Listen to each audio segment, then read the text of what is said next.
For this part, Jonathan's going to assist me in showing you how to disassemble and reassemble the 8500 grinder. First, we remove the reducer adapter, 10 bolts.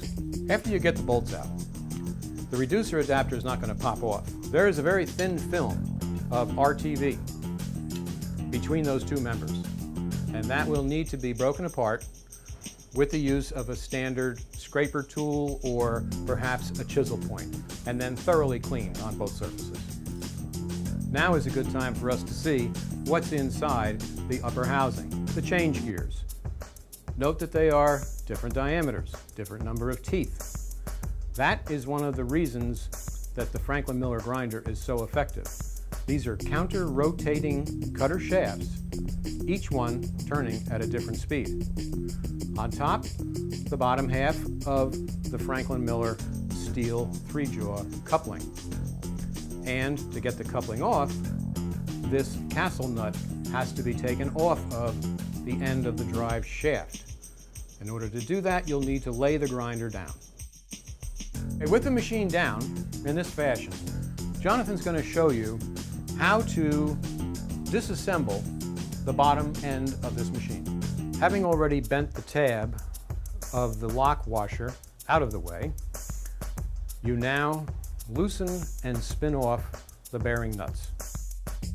Next, we'll remove the 3 socket head cap screws that hold the bearing seal cartridge assembly in place.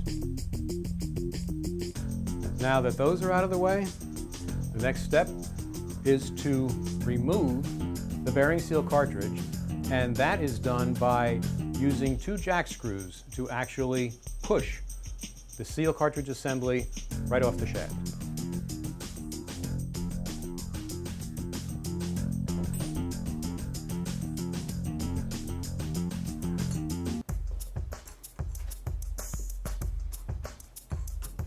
Those are the mechanical seals. There is the rotary gland. And there's your first bearing seal cartridge and related components removed.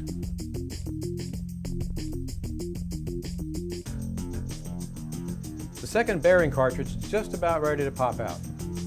As soon as that comes off and the mechanical seals come out, we're going to lay the machine down on its side, and then the end housing comes off.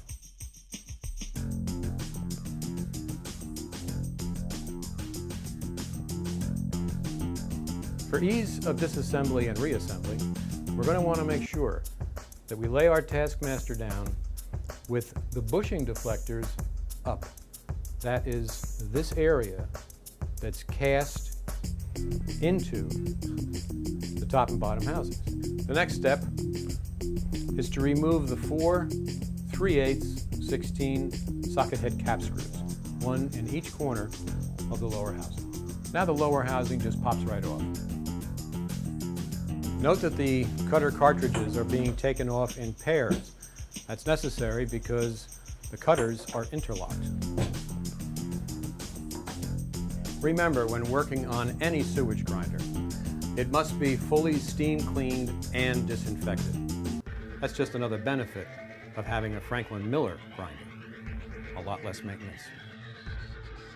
For the purpose of clarity, we've moved the machine around, turned it around, so that you can see what we're going to be doing next here.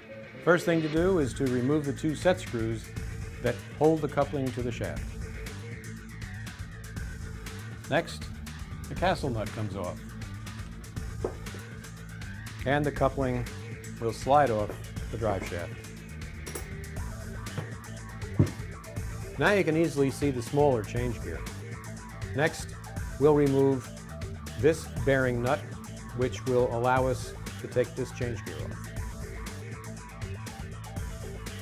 Note the 2 tapped holes in the face of the change gear. That's to facilitate the use of a bearing gear puller if you need it. Next, we'll remove the key from the drive shaft, which will allow us to slide off the gear coupling spacer, which is right behind the key.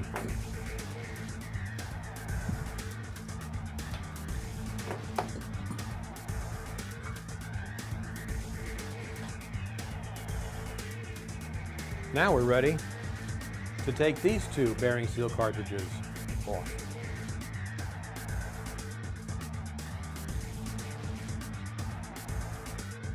And now for the last step in the disassembly of the lower works.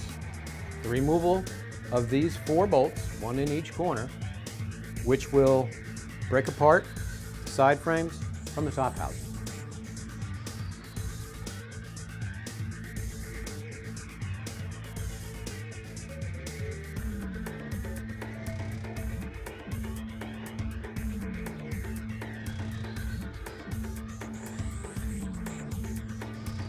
Now we're going to demonstrate the ease of assembly of the Taskmaster. With the machine laying down in the horizontal position, we'll now assemble the shafts and bearing seal cartridges. And remember, please, always a good idea to make it easy on yourself, have this baffle in the up position during assembly. Note that after the spacers are in place, the proper keys are reinstalled. Now the gears can be put back in place. Note that the proper positioning of the change gears is very important. The smaller gear goes on the drive shaft. That is the longer of the 2 shafts. Then a spacer. This is the drive gear coupling spacer. Then the coupling key. Now the coupling.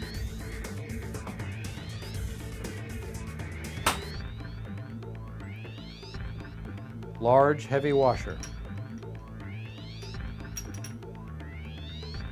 Intermediate washer. And the castle nut.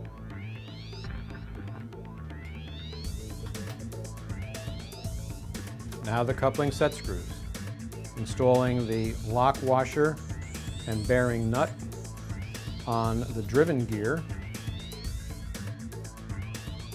Now we're ready to reinstall the cutters. Take note, please, that the cutters are already intermeshed. John is wearing gloves.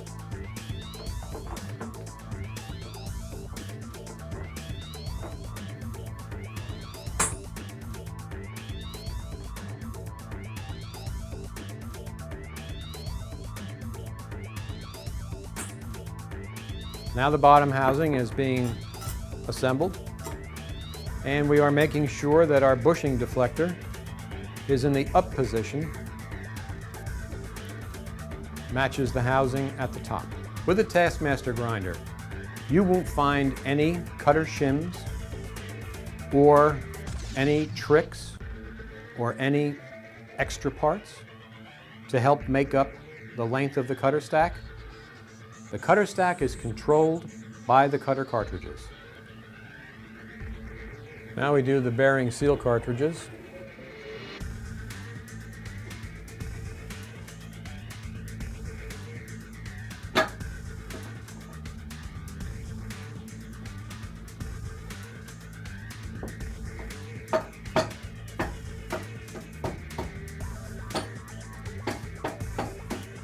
A couple of light taps is all it takes. Bearing lock washer going on first, then the bearing lock nut.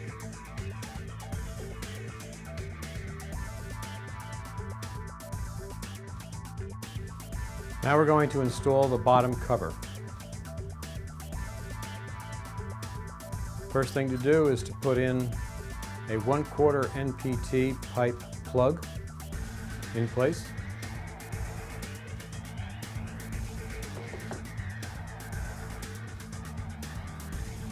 Socket head caps, screws, and lock washers.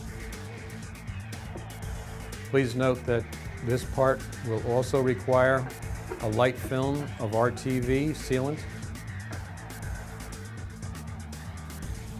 between the 2 mating surfaces.